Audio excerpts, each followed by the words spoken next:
Hi, my name is Kathleen Shank, and I have Brett with me here, and we are from the Aquatics and Fitness Center. Thanks for joining us today. We'd like to do some stretching with you so that while we're home, we can stretch out and relax. So sitting in a chair can be very stressful to the body. Your best bet is that when you sit in a chair, you can actually stretch here, so why not do that? But think about it, when you are sitting in a chair, it's important that we try to sit up a little bit on the edge of the chair and sit in really good posture. Now, the pelvic, if it rolls back in bad posture, we end up with bad posture and problems through every part of the body. So when you sit, literally try to tilt the pelvic forward, sit with the hands relaxed, and pull those shoulders back, and the head should be in line. And this keeps our ears, shoulders, hips. Really good position for stacking the spine appropriately. So when you sit, do this as often as you can. It's an exercise in itself. But then you can make it a little bit of an exercise by rolling back and then pressing forward. And you don't have to move big to get the balance here for the spine. But you can add an arm reach and a rounding. And make it as big as you can and breathe through the movement. So that when we open up, let's inhale through the nose at least a 4 count. And exhale through the nose a 6 or 8 count. Now we're going to hold this for just a little bit, and then it's important to open up, pelvic tilt forward, and pull back, opening up. Now if this is enough, stay here with the shoulders, or if you can, grab the edge of your chair and pull those shoulder blades back. Really open up the front chest wall. Take a slight tilt up. Nice breath in. And then exhale, you can relax out of it. You'll notice when you do this several times, you end up being back in great posture. It will relieve a lot of tension in the body. Sitting, you can also go into a slight twist turn. Grab it again, or use the hand here to push, or reach the arm up and back if you can. If that hurts the shoulder, keep it low. Other side, reach, or take the arm up high. Come back into the center and just simply round over as if you're tying your shoe. And if you just stay here, stretching everything from the hips, low back, all the way through the upper back and neck if you release it. If it hurts to do that, keep your elbows on your knees to support your back. Right leg out straight, and let's reach forward. Now as you do that angle, again, you're a little bit forward on your chair. Support on the elbow for your back if you need, and straight leg, toes pulled back. If you can reach both arms, then add it. Nice deeper stretch if you can do it. Coming up, let's put that foot above the knee. Again, if this hurts, you can take the leg out and relax it down a little bit until you can get up here. Natural movement for the hip. We've got to keep all our joints moving the way they're designed to move. And this is one of them. Flex the foot, gently press the knee out, but then start squeezing the muscles in the back of that hip. And then you don't have to push, you'll feel that knee pulling out. So at the same time, we are strengthening the muscles in the back of the hip as we stretch. The foot flex engages muscles all the way up. Now, relax the tension in the legs, and if this is enough stretch, stay, or hug forward, or pull the leg up to you, whichever way you prefer. A little deeper stretch in the back of the glute. We'll switch, lean forward, left leg or other leg straight, reach down. And again, you can stay propped, elbow on the knee for good support, or add both arms if you can. The leg straight is going to get that full stretch in the hamstring. And the foot flex back is stretching the back of our calf muscle as well. So we're getting everything all the way up through our back and the hips, shoulders even by reaching. Come up, put that foot above the knee. And again, we're going to make it a little bit of an exercise. So flex the foot, gently push, squeeze tight in the back of the glute, which means your tush. But then stop pushing. Use the muscles in the back of that hip to pull the knee. And flexing, you're using, engaging every muscle all the way up. Then relax the tension in the legs and simply pull forward if you want a deeper stretch, or sitting up if this feels better, you can pull the leg in. Just don't stress out the ankle by pulling on the foot. Hug that leg in. and relax it down. So we're going to do front hip stretch. When you turn to the side, hold on to the chair, slide it down, and we're stretching front hip here. So we're sitting up nice and tall. Now, this is already enough. The top of the foot pressing down will stretch the front shin and ankle. Adding the arm up is going to pull from the abdominal side to stretch that hip a little bit more.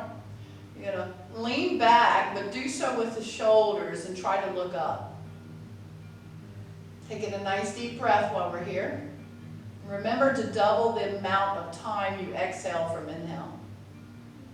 So relax the arm and foot flex now back there behind you on the floor to stretch more through the calf and Achilles tendon.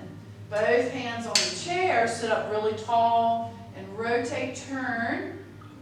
We are stretching everything from the neck through the shoulders, the back, the obliques, the hip, the thigh, the calf.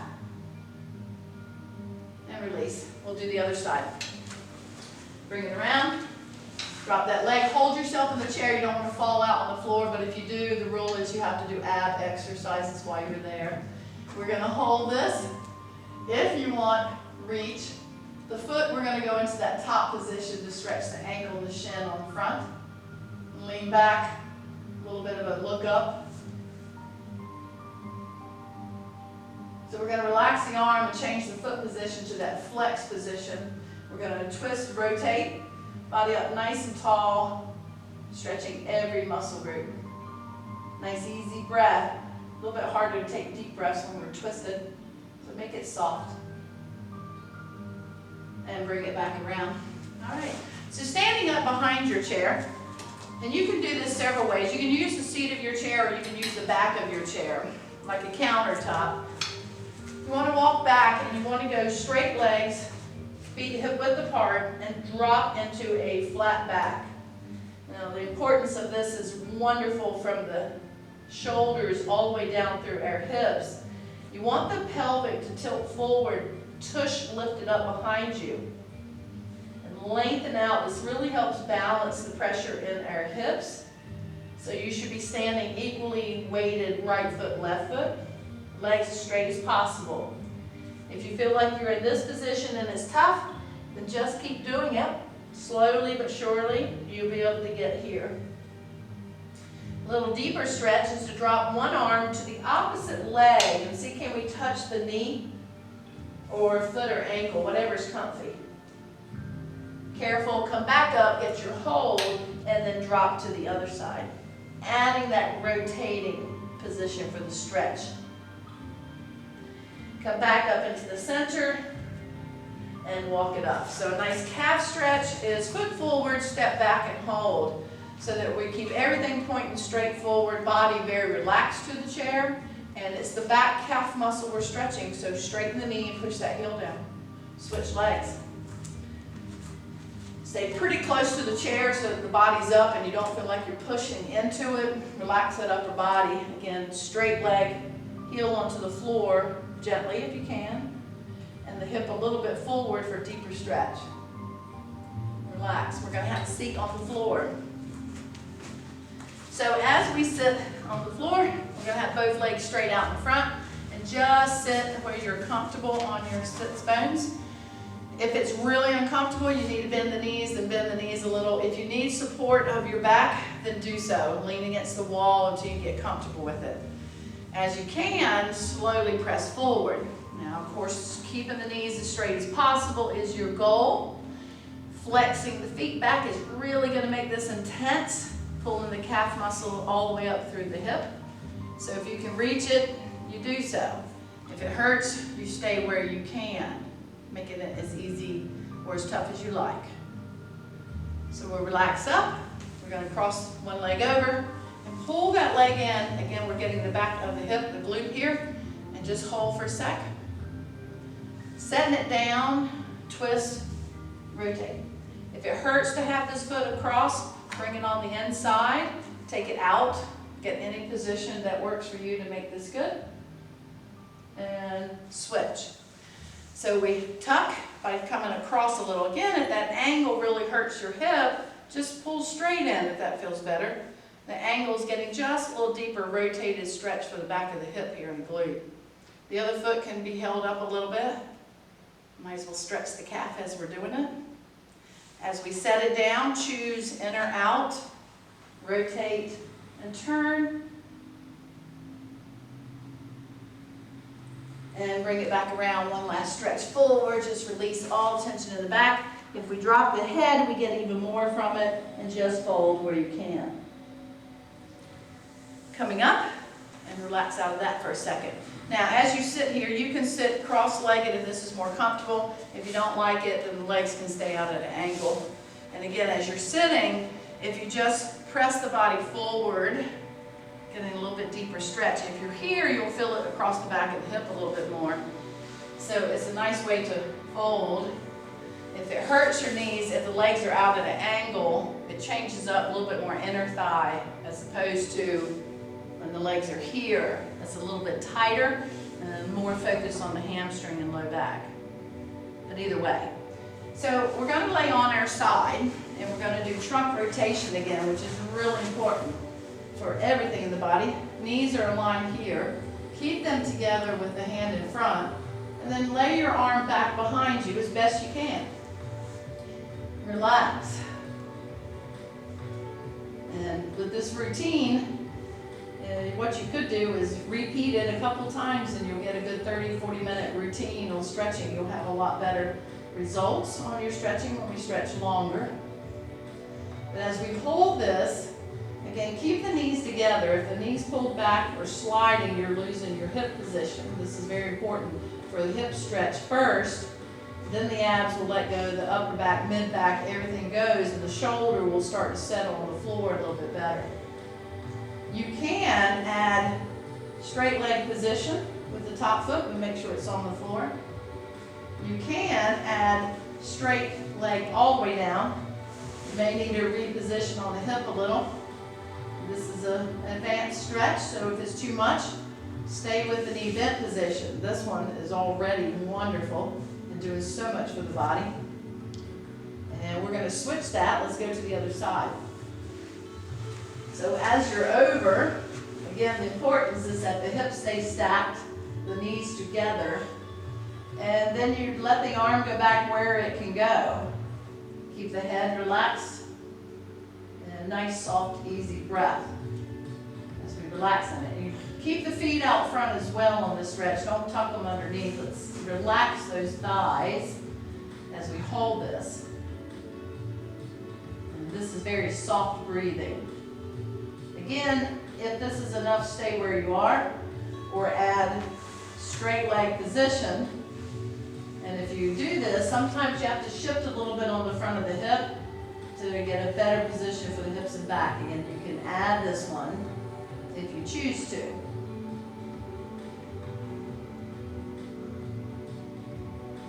And we'll relax out of that back into the back position. So relaxing here, again, let's just hold, let the back settle to the floor. This is one of the best things to do, is simply lay down. You are aligning your head, the ears, the shoulders, the hips together and letting the back settle to the floor. At home, if you have a chair, I'll just show it, you stay where you are. You can add a chair routine to where the legs are totally supported, which really takes the pressure and weight off the back and allows it to settle. Let's add arm reaches, the palms together if it doesn't hurt. Reach overhead, touch the floor, and bring it back. If it hurts, open up your hands a little bit wider. It'll feel more comfortable to the shoulder. And every time you reach, take that breath in. And then nice slow exhale coming up. So again, the legs can be in a chair or they can be on the floor, like Brett's doing. And one more time, we're going to reach and lay it down on the floor. Now, again, if this hurts, you can come into the hand position where it's bent and relax here or straight out, either way. All right, so whether your feet are in a chair or on the floor, relax your arms down a little and straight leg up to the ceiling. So either position's perfect. It's just whether or not you want to keep one hip supported. So the straighter the leg, the more hamstring stretch you're getting. The more you pull the toe down, the more you're going to get the calf involved in that stretch. And of course your goal would be to see if the leg can come closer towards your head, but not if your hips roll up. So you have to keep relaxed hips, low back on the floor. And we'll switch to the other side. So if it hurts to straighten the knee, then the leg should come out away from you so that you can get a straight knee. We'll hold and set it down. So both legs up is really, really tough, but you can try this. And again, if you prefer, bend the knees, hug the legs, and just pull them forward. This isolates more the low back, the glutes, right? If we go straighter legs, it's going to kick in more stretch for the hamstring. And again, the feet involved always pulls more with the calf muscle to the knee here attaching. Relax our legs down for a second. Okay, I'm going to move my chair. And from this position, we can do another inner thigh one. If you grab your ankles, keep it back flat, and just simply open your knees. This one's a little different than the frog position. If you want to make it a little tougher, we can straighten the legs out to the side. Now you can support the leg somewhere around the legs here, holding. If you're very flexible and comfortable with it, grab your toes and pull. Knees bent. If it's too tight, let's bring them back in and relax the legs down. Relax the arms back out and just side to side. We're keeping our feet pretty close and relaxed. And just moving the hip and the back to release it. Nice easy breath and keep the shoulders down. We're going to stop in the center and go into frog. This one is a little bit different for the hip because of the hip position here versus when we had them up. So it does tilt the hip forward, which is a good thing. A little different. If it hurts your back, you can pull it in. Relax it up. All right, so come up to a sitting position and all the way around actually to hands and knees to finish this up. So we're going to finish with cat and cow, or cat and dog, some people call it. This just balances the pressure in our spine, the entire length of the spine. That's why it's important to move the head all the way to the hip. And it puts together the balance between the shoulder girdle and the hip girdle, making them work together. If you want, downward dog, that's a nice option. You can come up into this position and hold. You can alternate one heel and then the other, but just hold it for a little bit. And then back down with both. Knees down. And child's pose or puppy dog. So this is child's pose. And if it hurts your knees, then you stay up in the puppy dog and press back without sitting back into the knees. We're going to come back up. We're going to bring our feet in close. Take your time. Use the chair to get up if you need. Last time, forward fold, and we just simply hang into it and do what you can. Legs as straight as possible. Come up halfway. Hands rest. Now this is one way of doing this stretch. We did it in a chair earlier. Stay where you are, Brett. You show them that one. And you can use a chair for support to hold. And you can reach out to add more. When your hands are on your knees, you do it here. And again, you can just relax forward. Hands to the floor or to the chair. Roll it up. All right, so let's finish up. It's a nice shoulder roll. Hopefully we feel much better after all that wonderful stretching. Take one last deep breath in through the nose. And exhale through the nose. Give yourself a hand. Thanks.